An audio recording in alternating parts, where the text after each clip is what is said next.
Welcome back to yet another episode of Justice League Revisited, the unofficial companion podcast for one of the greatest animated series ever made, Justice League and Justice League Unlimited. I am one half of your tour guide, and we are about to join our Wonder Twin powers together to bring you our next guest episode.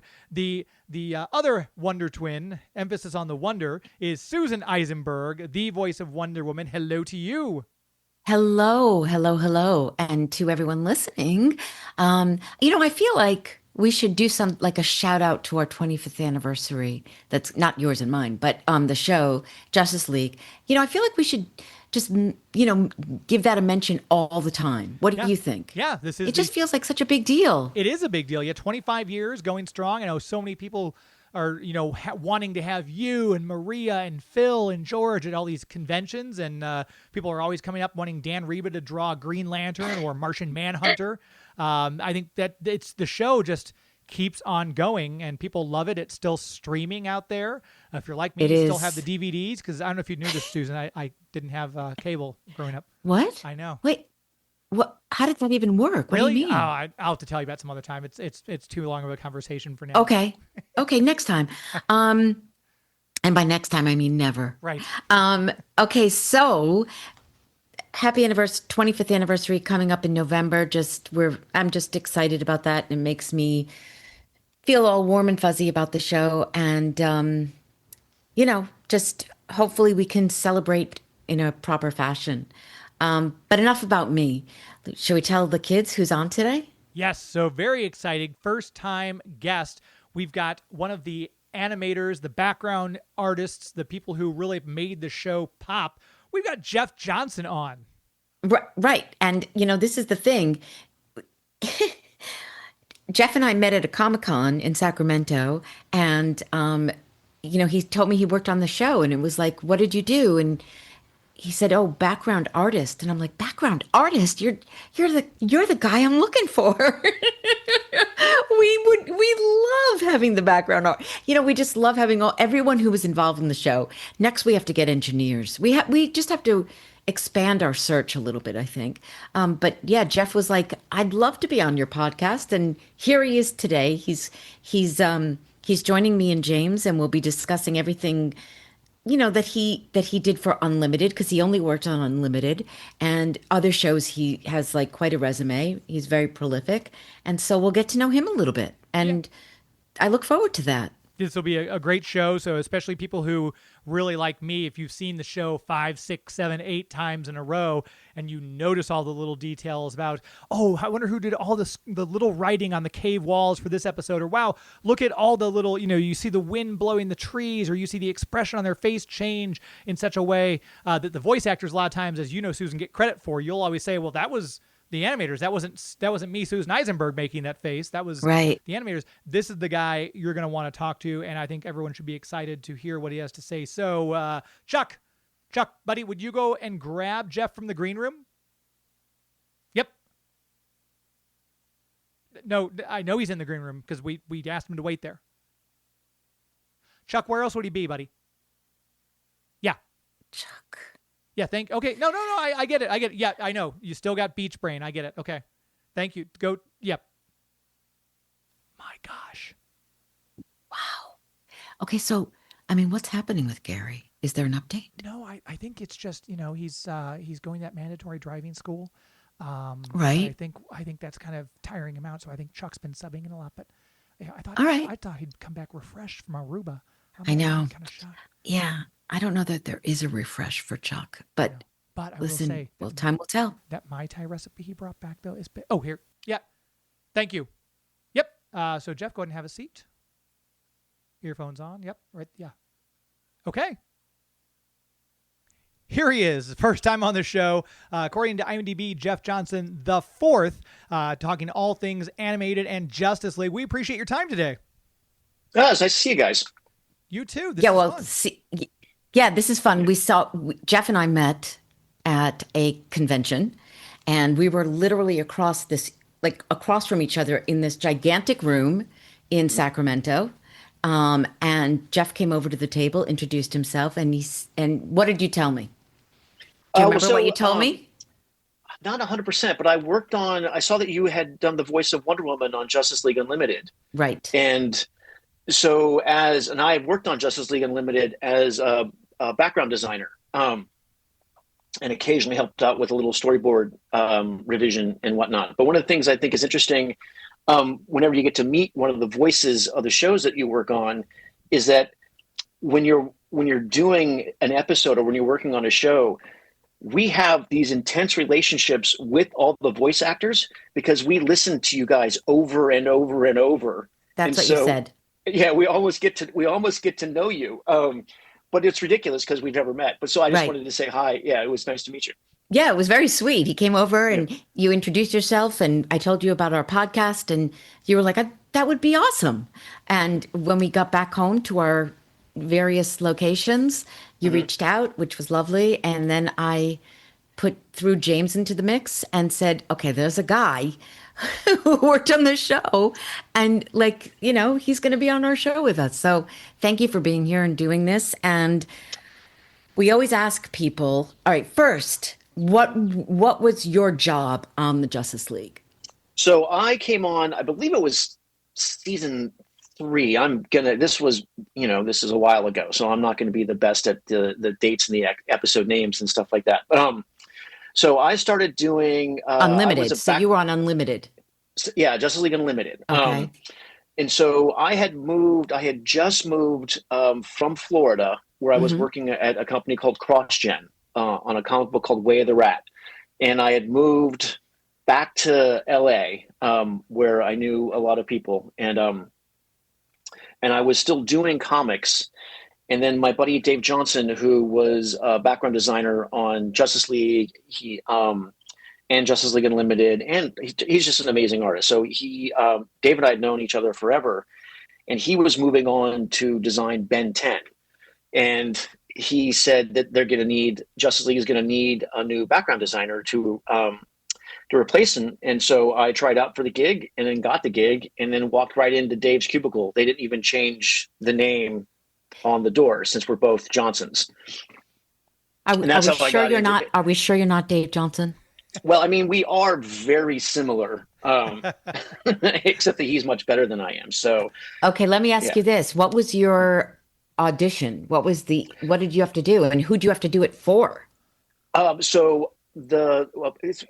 funny because I think nepotism has to be mentioned in this regard, because not only did I know Dave, who let me know that there was a job opening up, one of the producers was Sean McLaughlin, who was a friend of mine from way back in the day when I worked on Wonder Man, because he was a writer, and because I had done some Johnny Quest comics with him.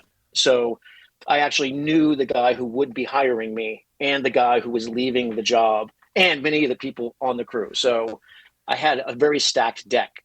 And my tryout was there's a Hawkman episode in that season where they go into some old tombs, and my tryout was to do James, you remember that episode? Yeah, that's the Shadow Thief episode. To do some backgrounds for the tombs, and so I did a couple of those from the actual episode, and they liked them, and so they used them, and that's how I got the gig.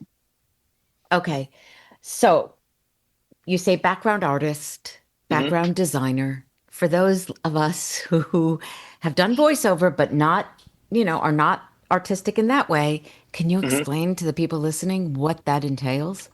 Yeah. So a background designer on an animated show has 2 jobs, really. One is to create the fantastical backgrounds, like say the Justice League space station, or a magical sci-fi city, right? So you would design that wherever the event is taking place, the background designer designs that world, and that can be something as fantastical as I did a futuristic city for the Legionnaires episode, and then I've also drawn Paris.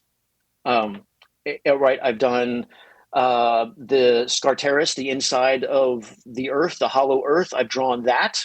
And then I also have drawn a ski lodge. So basically what happens is the background designer does the environments, and those environments go overseas and they use those as reference when they actually paint the backgrounds and do different elements. So wherever someplace is taking place, a background designer has drawn it. Okay, so when you're working on those designs, who is approving them? Who are you going to say, okay, this is what I've come up with for this? I mean, you're obviously given notes, you know what you're supposed to go draw. You go draw them, and who do you talk to when you've finished? Your first line of approval is your director. Okay. So your director lets you know either if you'll be designing something from scratch or taking an environment that the storyboard artist has already kind of given you and cleaning it up and making it look presentable. And then above them would be your the head of the show. Like in the case of Justice League, I would work with Dan Reba or Joaquin, and then I would take them to the background. And if they liked it, then they would take it to Bruce, or Bruce would see it and sign off. Bruce Timm. Right. So, yeah. Okay. And Bruce was usually the end of the line for all art designs. And for all of us. Bruce was if Bruce liked it, it was great. If Bruce didn't like it, it was not great. Yeah, not good. Not good. Yeah, not good. You had talked when we were off mic, you were saying about you loved working at the studios. So when you were coming from Florida, had you already been at the studio before Florida, or was you get from Florida to Burbank and that's when you start your studio work? Yeah, my career up until then had been exclusively, I'd done the occasional storyboard or something for a commercial or whatever, but I was almost exclusively a comic book artist before then. Luckily, the skill sets you have to have, or that you have as a comic book artist, lend themselves very well to working in animation. The only difference is that as a comic book artist, I will design everything, all the characters, the backgrounds, the props, and I will tell the story as a comic book artist. So I have all of those skills. And then as an animation artist, you only do background or prop or character or storyboard. So the division of labor is much more strict. And having done both so extensively at this point, I mean, is there a preference, or are they both fantastic and you want to move back and forth from each? I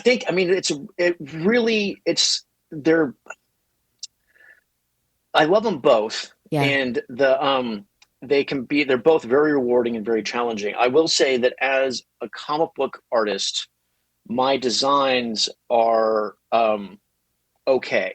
I'm a decent designer when it comes to comic books, and I get my job done. When I got to animation, I found that I was just average at designing. Like, the thing about animation is everyone who's a designer in animation, that's all that they do. And so they are fantastic at that job, right? They might not have a ton of crossover, but they are going to be the best car designer. They're going to be the best spaceship designer. They're going to be the best monster designer in the field, right? That's just it. They've honed that skill.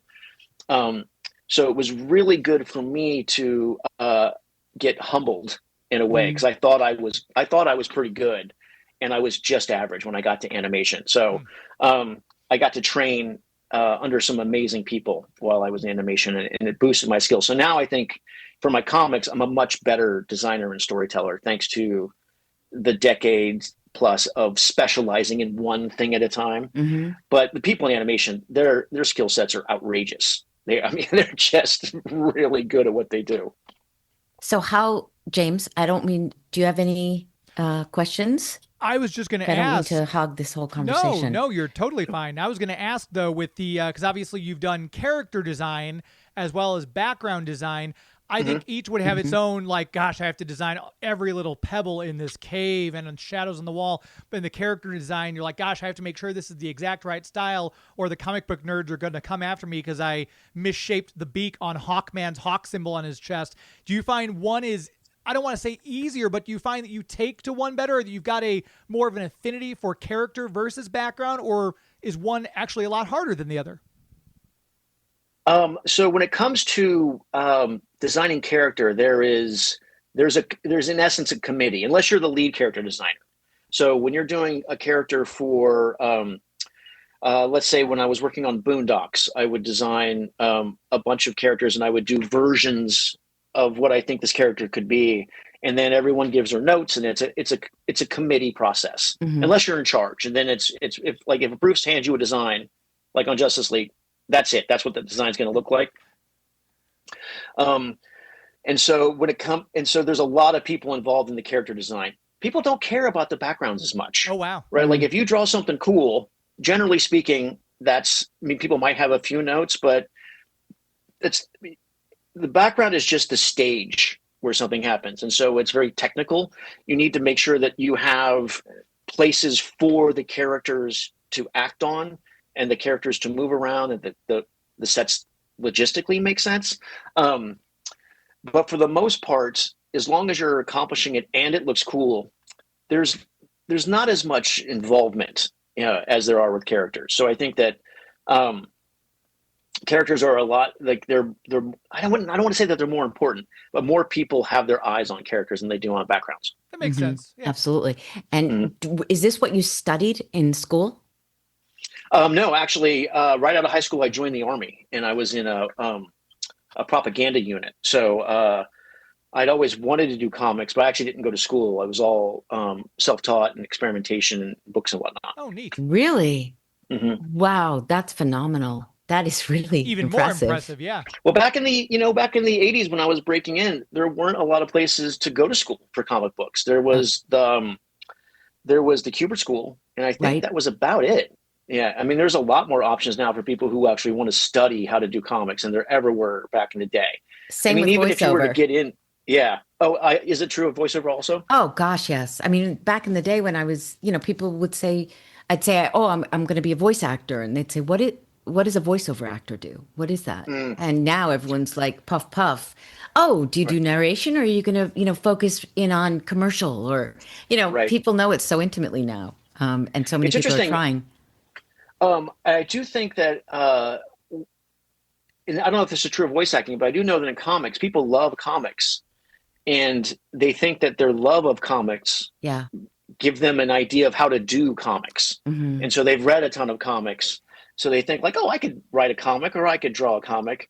And I assume that being a voice actor is very much the same. People don't understand the ins and outs and the incredible technical side to voice acting that I only became aware of because I got to go and listen to voice actors do it. So were you there during the sessions? So I only got to do, you're usually pretty busy. But one of the perks when I worked on Transformers is I got to go listen to a voice record. Okay. And so I showed up late because I had to get away from the desk.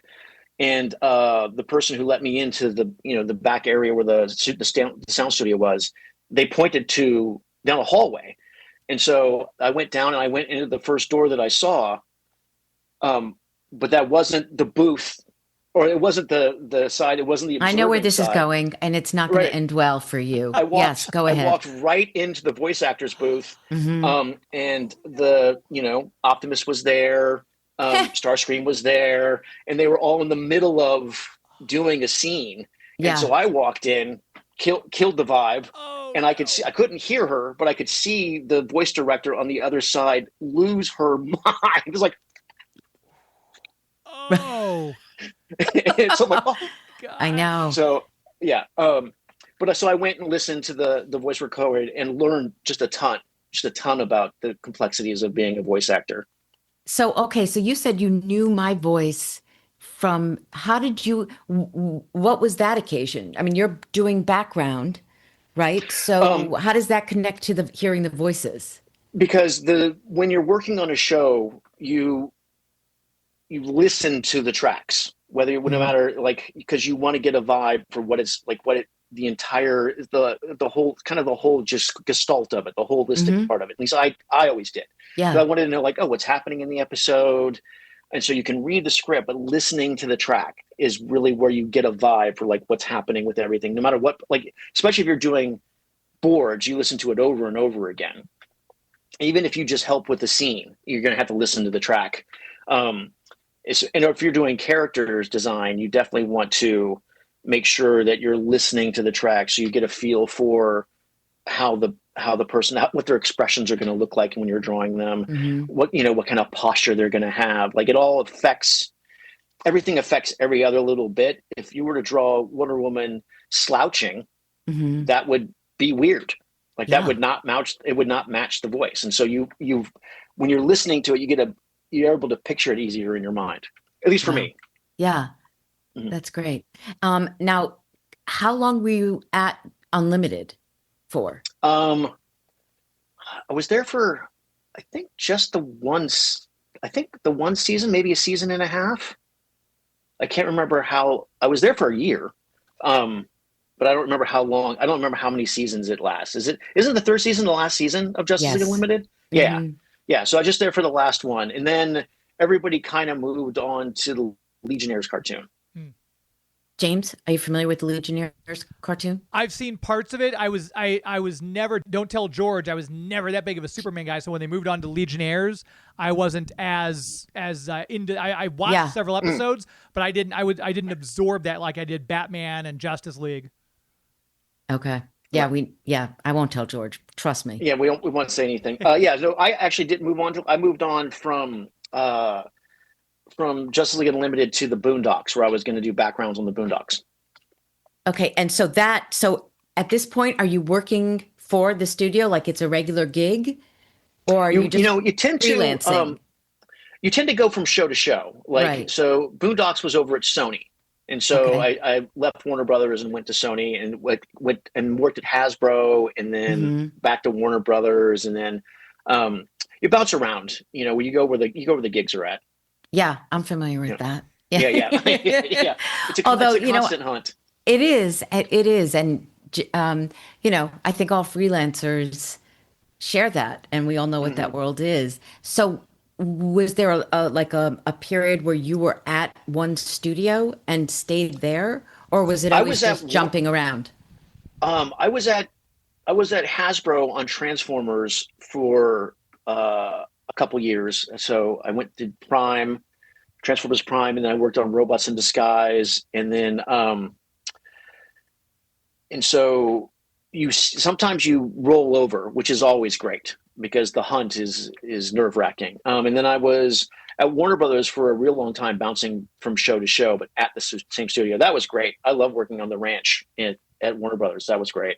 Yeah, that is. It's a great location, and I mean, we've had all the guys, so many of the people that worked on the show, we've had so many of them on the podcast.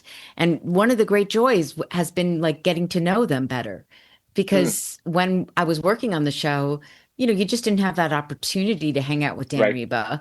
And who's awesome. Dan's great. I love that guy. I love, he's a huge friend of he's like been on the podcast. He's practically a co-host at this point, right, James? Oh, exactly. Excellent. Yeah, we love him. And, but that's what this podcast has given us, is this opportunity to revisit these relationships, because, in the beginning, when you're on the other side of the glass and just doing your job, it's nerve-wracking, and you're hoping to make Bruce not grimace and maybe smile if you're lucky. I can't tell you how many people left that room saying, I think he hated me. Was Bruce in the booth a lot with you guys? Was he on the other side of the glass? Always. Really? Always. Yeah. Andrea Romano and Bruce and Dwayne McDuffie. Dwayne was awesome. He was incredible. And Stan Berkowitz. These are the faces I remember so clearly, Dan. And so you were just like, just hoping that you wouldn't have to, all of a sudden it would go silent, and Andrea would like turn to Bruce, and they'd have a little conversation you couldn't hear. And you're like, oh no, oh no. And then, you'd get released and they'd go over everything, and then you'd come back for pickups, and you were just hoping beyond hope that you didn't have the most pickups, or maybe you had a few, but not a lot. And so it was very nerve-wracking, and this has given us me the opportunity to get to know these people in a more relaxed fashion. That's interesting. Yeah. It was. I mean, it was the best gig I've ever had, but it was also just very nerve-wracking. Well, can I ask you a question about your process? Yeah. because I was always curious. So do you guys ever see, because sometimes we'll start boards before we get the audio track, or you'll see, or we'll do designs before we see the audio track. Did you guys just get the script and you just get your sides, or do you get to see any more of the process? Like, did you get designs of your character? I Did did you get get to see? I got a design from Bruce. It was Mhm, Bruce's design. mhm. He when I auditioned, Okay. yeah, he gave me a picture of Diana, and it's very Mm, similar to what she became. okay. But we didn't really have any picture. Like we would, when we did ADR, when we came back for ADR, then Because we'd see the pictures, we'd see the characters and everything. And it was, ADR is when it's all done, right? Is when you're adding yeah, stuff afterwards. Oh, yeah, well, what a additional shock that dot, must have been. shocking, Yeah. shocking, and like exciting and thrilling. It was Mm, thrilling, to see it all come to life. And when you're recording, so Andrea's job is to tell you, give the scene context.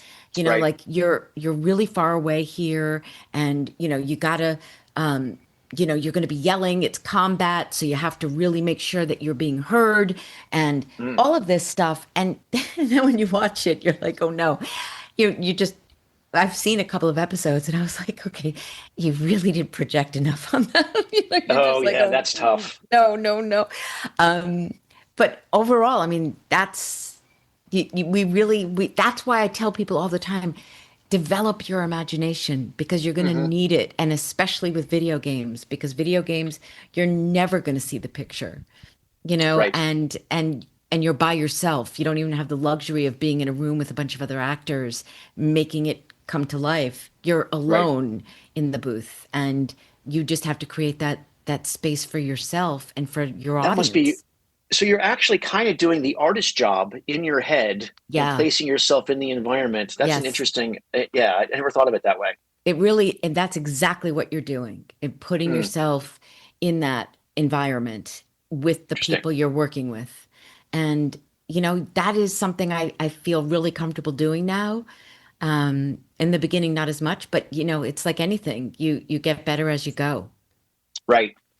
Yeah, it's the one of the things I love about animation. I mean, I love comics. I'm Yeah. at heart a comic book artist and have always been. That's my beginning and probably will be my end. My alpha omega is I'm a comic book artist. Yeah. But one of the things that I loved about doing animation is that camaraderie, is that there takes so many people to make a cartoon, right? And it's just and everyone has to be on the same sheet of music to really make it work. And so when you do finally see it with all the acting and all the sound effects and the animation comes back from the studio and it's fully colored and it's timed and um it is an intense experience. It's not like when a comic book comes out and you see it on the stands, that is one kind of thrill.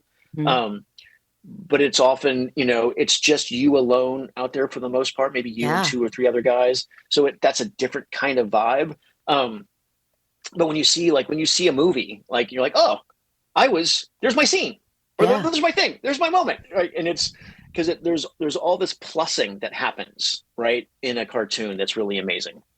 Well, it's like when you're in a movie and you sit there and you watch the credits and you're just like, Yeah, holy crap, it's a city and like how many people were involved with this? So many It's people. yeah, huge. It really does. It takes a village, and yeah. the crew is just ginormous. And I feel like when I watch the credits for this show and for Justice League and I watch the Mm, credits go by, I'm like, how many people? So a ton. when you reached out, Uh, it was just fantastic because the more people behind the scenes that we can bring to the forefront and introduce to the people who've watched the comic, and mhm. you never know because I think people out there want to be storyboard artists or background artists or Right. designers and are like, how do I even get that job? Like, where would I even go to do that? And It's a and weird things are job. different, and things are different now because Oh yeah.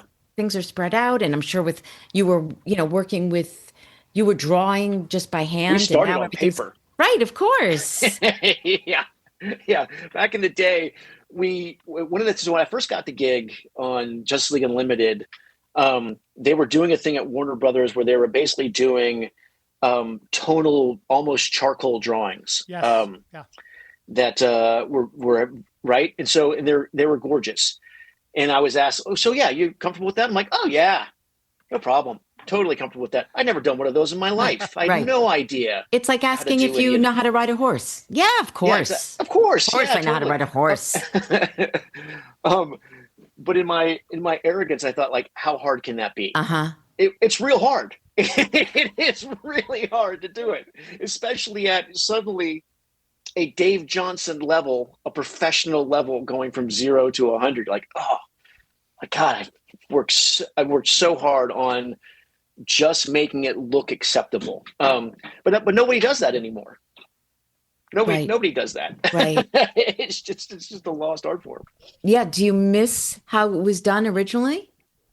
When I do my comics, I still draw on paper. I'm a dinosaur, so I still like to do stuff on paper. I use when you're doing anything now, it's almost always Photoshop, or if you're doing a background now, it was SketchUp, and now I think it's or Maya, or I can't even remember there's a new one. There's always a new one. Right. And when I moved, so I did backgrounds, and then I did character design, and then I moved into storyboards. And by the time I was doing storyboards, I did 1 or 2 shows on paper, and then that was it. And then we moved to Toon Boom, Storyboard Pro. And then after that, you would do your roughs on paper, your thumbnails and stuff, but everything was digital now. You work on a Cintiq, you work like it's a totally different kind of drawing. And it's way more efficient. And once you get used to it, it's a lot of fun. But I miss the tactile relationship with paper. So I would think so. Now, do you have to be concerned with AI? Is that something that haunts you at all? I think like it does so many voice actors. Yeah, I think the voice actors in music are probably feeling it the most at this moment in time, since they've basically just they're stealing you. They're stealing you specifically. For comics, like for design and storyboard, in animation, the trouble is they will have AI do the bulk of the work, and then they want to hire someone to come in and do notes. Because one of the things that AI can't do is changes. Like it'll pump out stuff, at least the generations that I'm familiar with. It'll pump out stuff based on all the scraping that it's done. And then you can't give it notes then. Like you need a human to do notes. Like, we like this, but change the cape, do whatever. Change the cape. So you've gone, right. So you've gone from a crew of 5 highly skilled professional lifetime artists in their disciplines to an intern who can take orders. Right. And so that's a problem, especially for the more technical stuff, like a background, like or even just a background character. It's an apocalypse, I will say, artistically speaking, when it comes to I think the industry, less so for comics at the moment, right? But my understanding is all the studios are trying to figure out a way to replace us. Yeah, cost cutting. All right, well, let's not end there. Yeah. No, let's. I want to ask you about, because you've been on so many different DC and Warner Brothers related projects. For going back 2009, Superman, Batman, Public Enemies. We have Superman, Batman, Apocalypse, which Susan did the voice of Wonder Woman on. We've got obviously Brave and the Bold, which we love. Dietrich Bader. That's where I really know you from. The Apocalypse. That's where what? That's where, from Apocalypse. That's what I was a character designer on that, and I did some boards on it too. So that's where I really became familiar with your voice. Okay. That's one of the ones I wanted to ask you about was Apocalypse, because you did double duty, storyboard artist and character design. Is that kind of like that's normal that you're wearing 2 hats on one project? Or is that kind of like, hey, we've seen what you've done on Public Enemies, we're going to increase your duties, responsibilities, and hopefully your pay? Well, I mean, the pay, no. But I can right away no. But so I was hired to do character design for Apocalypse, and I did most of the characters except for the main Batman, Superman, Supergirl, maybe the first design of Wonder Woman and some of the Furies. Sam Liu did the basis of them, and I did corrections on those, and I did turns. And a turn is basically when someone gives you a 3/4 front, and then you turn it in space, show the side and the rear, and all the various expressions, so that when it goes overseas to animators, they know exactly what they're drawing. So it's like a roadmap. Okay. So I did all the characters for that, but I also had storyboard experience. So, like stuff comes up, you're like, oh, there's been a script change, and we need, now we're having a fight scene. Supergirl's having a fight scene on Themyscira. So we need it done today. Jeff, put that down, do this. So I was lucky that I could wear different hats, and got to do them. So I got to do some really cool boards on Apocalypse. So that was good times. But mostly I did all the characters, like all the little, like, what's funny too is like when you're the overall character designer on a thing, you'll do, like, there's chickens and there's cows and there's even statues that need to be, they're human. So you design those, even though they're technically a background. So I think I wore 3 hats on that episode, because I also did some background stuff. Yeah. And with the storyboards and everything like that, I know Paul Dini's posting on Facebook sometimes that, oh, look at this original script I found with my notes from Heart of Ice, or Dan Reeb will say, hey, I just found this drawing that I did of Wonder Bat.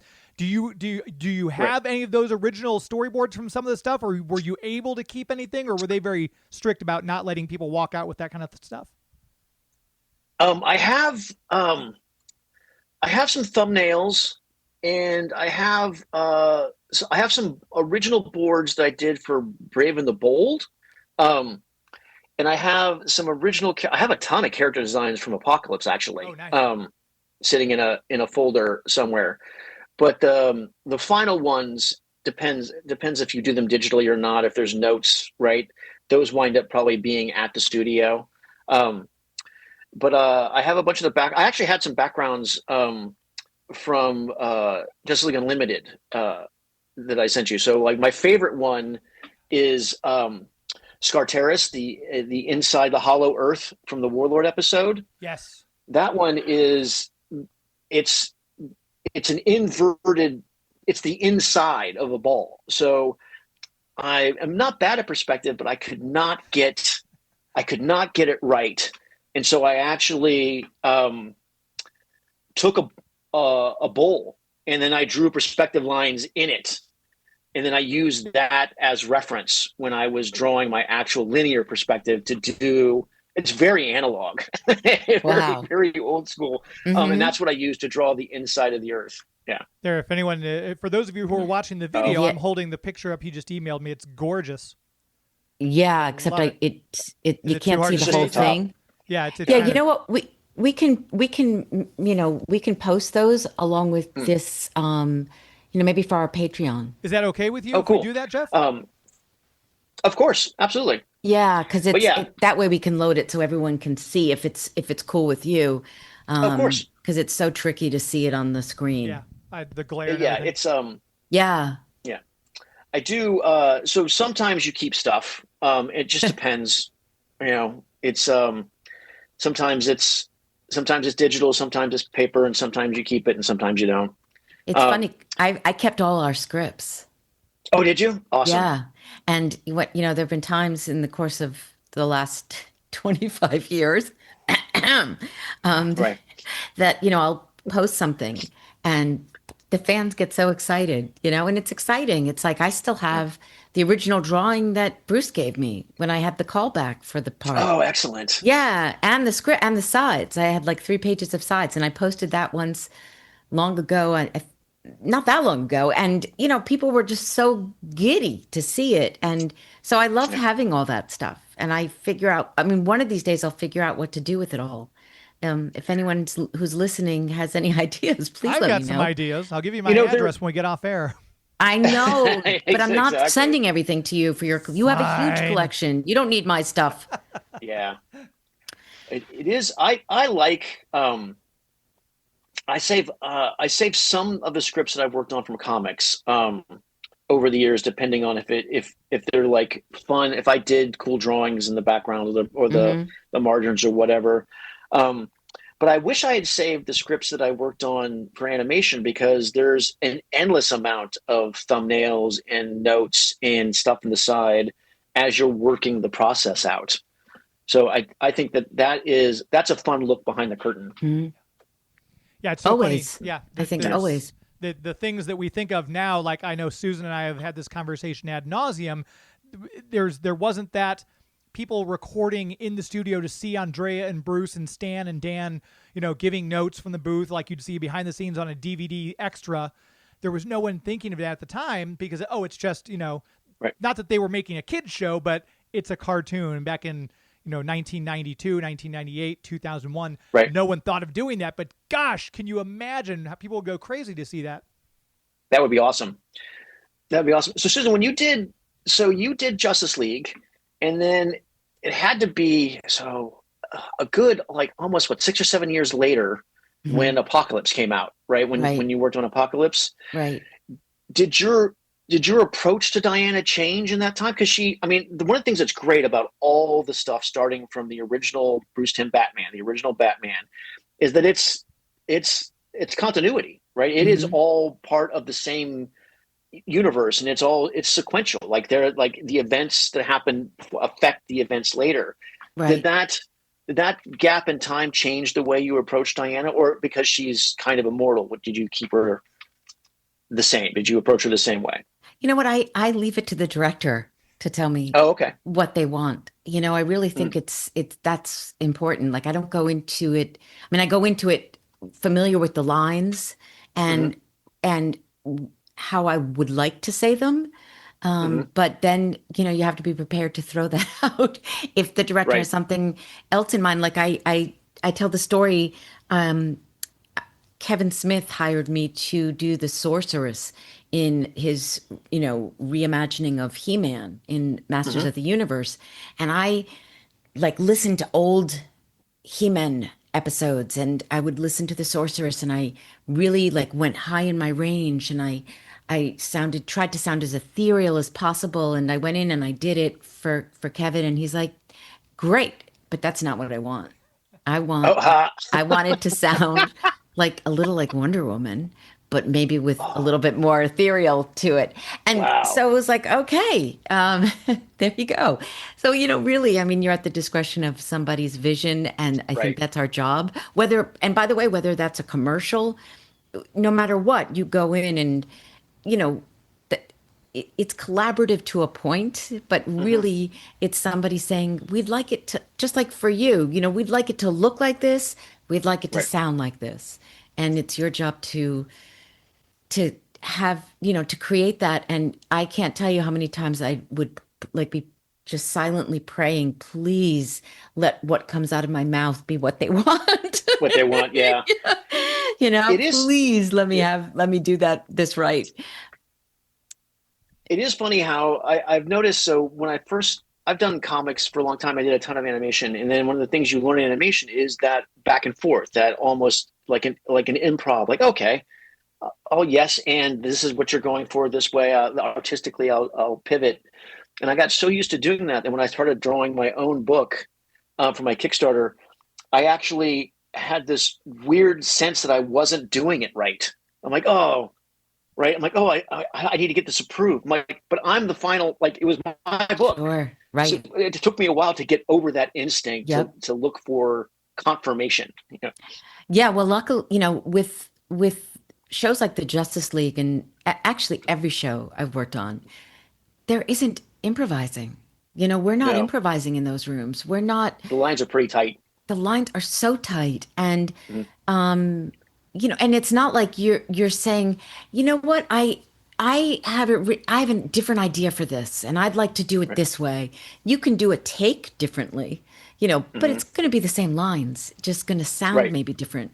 And, we never ad-libbed. It was never that. Again, it's only collaborative to a certain point. And then you read what is on the page and just, again, hope it's going to sound like how they want it to sound. And, when I got Apocalypse, that was an extraordinary moment for me in my career, because I hadn't voiced her. And I was able to do Doom and Apocalypse. and a few. Oh, you did the voice of Doom? No, I did. Sorry, Justice League Doom, which was okay. I was Wonder Woman. I love that one. I didn't work on that one, but I love that one. It's a great movie, and I'm super proud of it. But you have no control as an actor. So when I got the call to do Doom and Apocalypse, it was it was very emotional, very, very, very emotional to be asked back to play, with them, and especially like, at Warner Brothers, and being able to bring it all back. Right. I still can't believe it. I still feel lucky. It is. I remember I was sitting in.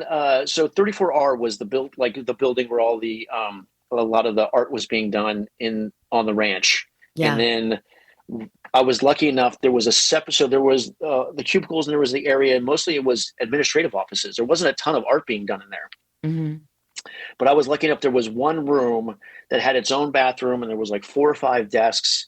And I was lucky to be in that room forever with really amazing artists. Annie Chang was there. JoJo was there. My buddy Jones was there in that office. So we had this really great, almost like sanctuary of art amongst all the administration side in 34R.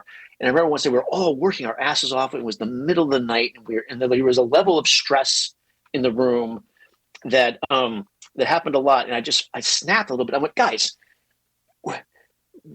we have to stop beating ourselves up, at least for a minute. Like, we're here. We're in the majors. Like, this is as good as it gets. Mm-hmm. Like, we're at the top. So maybe stop driving yourself into the ground and accept that that we earned these positions, that we're okay. Mm-hmm. And that lasted for about an hour.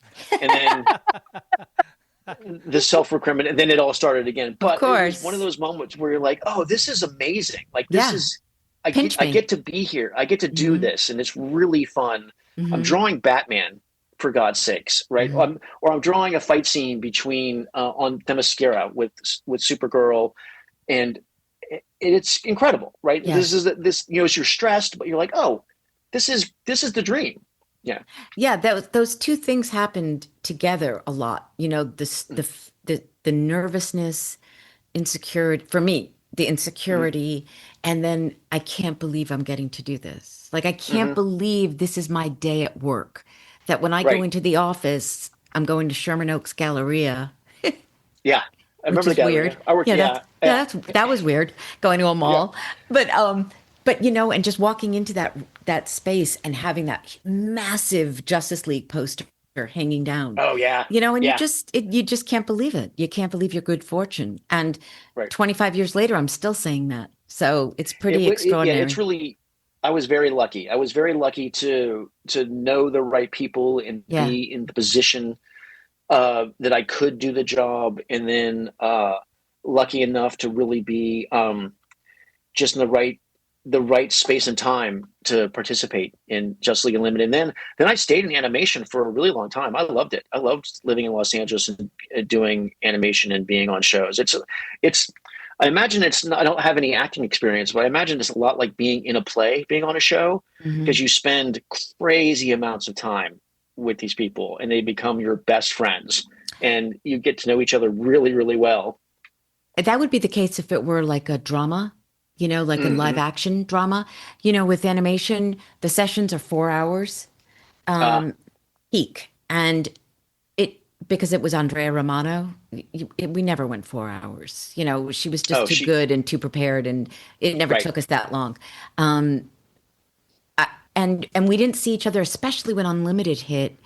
I mean, it took forever for us to all be in the same episode again. So it wasn't that same dynamic. I mean, we're all friends, and we all have a text chain that we continually to this day we're still using, and we're all in touch with each other. But we weren't working those 16-hour days that people on CSI or any of those shows, it just wasn't the same, and the level of work wasn't the same intensity. We worked really hard for those 10 2 hours and 45 minutes. Yeah. But they were great 2 hours and 45 minutes. Speaking of working, you mentioned Kickstarter and you mentioned that, and I don't want to keep you too much longer. So we want to give a shout out to this because this is a project that you're working on. And can you tell the people listening what? Oh, sure. Yeah, just a little bit about it. Yeah, I'm doing a creator-owned book right now. I think I have a copy of it. Hang on, somewhere. I can send you one too. Hang on. I'm doing a book with my friend James Robinson, who is a very well-known comic book writer. Yeah, James. Yeah, he's shaking his head. Amazing. Yes. Yeah, James is amazing, and I've known James since our days back in Malibu, back in the '90s, and he's incredible. And so we are doing a book together called Rogue's Kingdom. And it's a fantasy, swords and sorcery, adventure thing. Wow. And it takes place so James, I've been looking to do something for a really long time. And we settled on swords and sorcery. And I decided, instead of setting it in the Dark Ages, the way most people do, to set it sort of like in 17th century France. Nice. Which means instead of drawing a castle, I'm drawing a palace. So it takes me 10 times as long to draw anything. So that was a terrible mistake on my part. But it's a lot of fun, and the story is exciting, and it's basically Game of Thrones, but for kids. There's not a lot. I mean, there's violence and swords and sorcery and whatnot, but like I don't do gore, so it's very friendly to all ages. And we are Kickstartering it, and the second issue is about to go to print. And then as soon as that goes out to all of our backers, I'll get the third one ready to go, and we'll start Kickstarting that. So if you follow me or James on Instagram or Facebook, then you'll see the Kickstarter for Rogue's Kingdom. Okay, and so what is your handle on social media on Instagram? So I go by Johnsonverse on Instagram and Facebook, and I think Threads, it's all the same. So Jeff Johnson, Johnsonverse, if you're there, but the problem is, and James discovered this when he was looking at my IMDb, there are so many Jeff Johnsons in the world, especially in comics and animation. You'd be surprised at how many of us there are. Just look for my little face, Jeff Johnson, Johnsonverse. This is it. And then sign up for Rogue's Kingdom at some point. It's a fun book. Well, and I think people will. I mean, and the pictures look phenomenal. So I'm so glad you walked across that massive room in Sacramento to introduce yourself. And you could tell by my reaction how excited I was to meet you, because James and I are always like, who are the background artists? Like, when you see that, what is that even about? Like, who are these weird guys who just sit around and draw backgrounds? What's that about? What is that? And so you've answered that question for us, so we can check that off our list. And we appreciate it so, so much. And I'm sure you and James will be talking down the road a little bit about you being on his radio show and all of that. So of course, we just thank you so much for coming and just, chatting Justice League Unlimited and storyboards and background and all of it. We really appreciate it. Well, I mean, what's funny is I feel we talked a lot around Justice League, but didn't actually get to much specific Justice League stuff. So anytime you guys have an actual a specific episode that I did stuff on, I'm happy to come back. This has been a joy. It's very nice to put a face to the voice after hearing it for so long. It's very nice. Hear that, James? Hear that? See? Hear that? I always say that's the face matches the voice. She looks exactly like you'd expect her to. It does. Very regal, very elegant, very commanding. 6.5 feet tall. Right.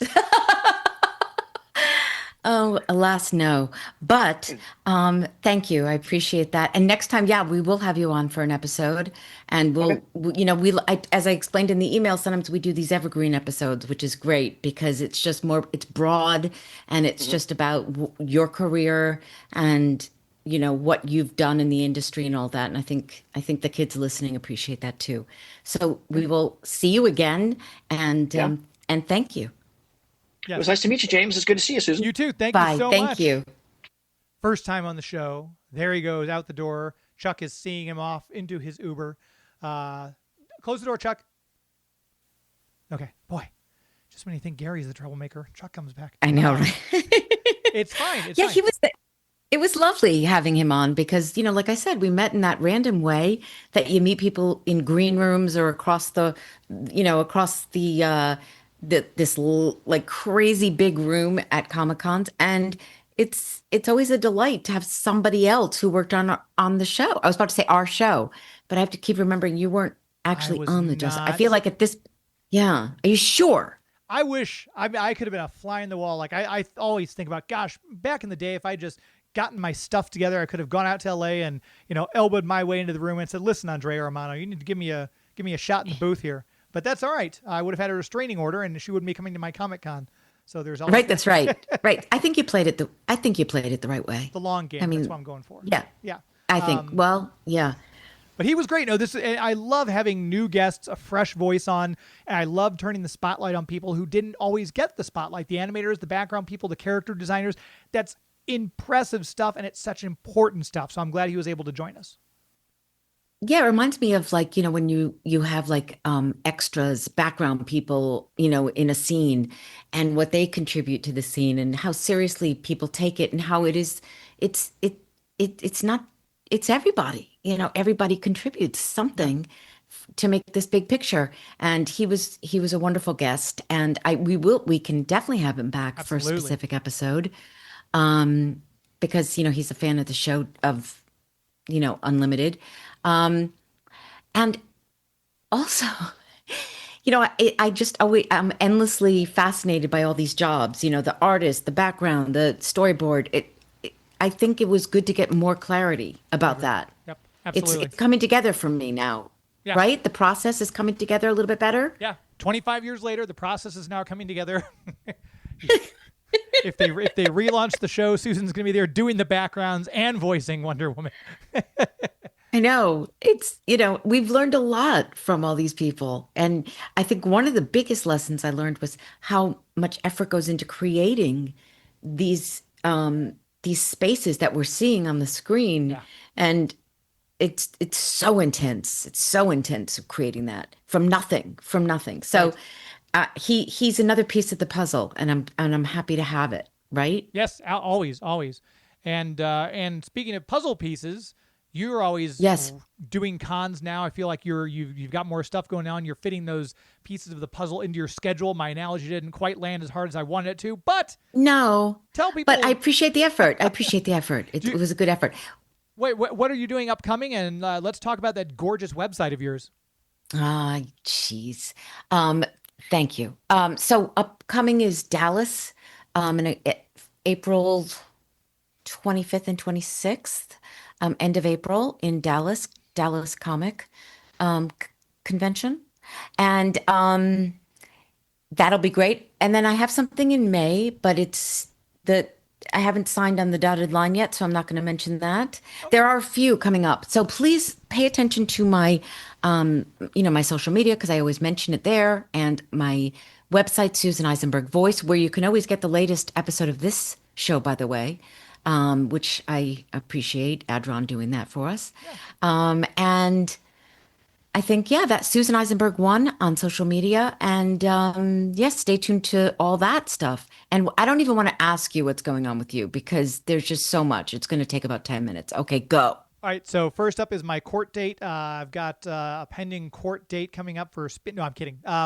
No, I do have other stuff. No, none of that. No, there's obviously my weekly radio show, Geek to Me Radio, every Sunday night, 10 o'clock Eastern, 7 p.m. Pacific. If you haven't tuned in before, we always talk to people. My tagline is your radioactive source for all things pop culture, because I'm on the radio, and it's like fire, so it's radioactive.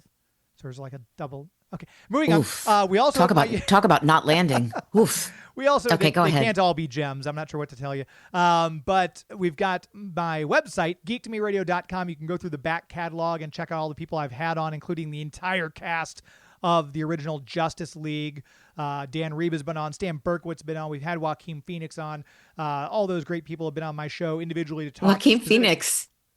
Not Joaquin Phoenix. You said Joaquin Santos. I was watching. I was watching Last Crusade earlier, so it got stuck in my head. Sorry. No. Oh, that's so funny. River Phoenix and Joaquin Phoenix. I conflated the two. So just forget everything I said. GeekToMeRadio.com. And what about when is this going to drop? This will probably drop after the con. Yeah. Oh, okay. Okay. But you can check out, we will have another one happening in 2027. So if you want to follow the number 2 Rivers Comic Con on Instagram and Twitter and find us on Facebook, the number 2 Rivers Comic Con, you can see as we progress along who we're going to bring in for 2027. Yeah, that's so exciting. And again, please, I just hope people are subscribing to the podcast. I know you're sick of me asking, but please do that and leave a review because we read them and we need them and we care about them. And check out our Patreon because we're going to have some special things on that too. And you get early. Do we still do early access? Yeah, I had the video for our last one up almost 24 hours before the audio podcast dropped. Oh, that's cool. Okay, so yeah, and it's just a way to support us if you enjoy listening. We enjoy doing this, and it's nice to feel the support. Anyway, kids, we appreciate you listening. We appreciate you showing up, and we want you to stay tuned because the conversation will continue.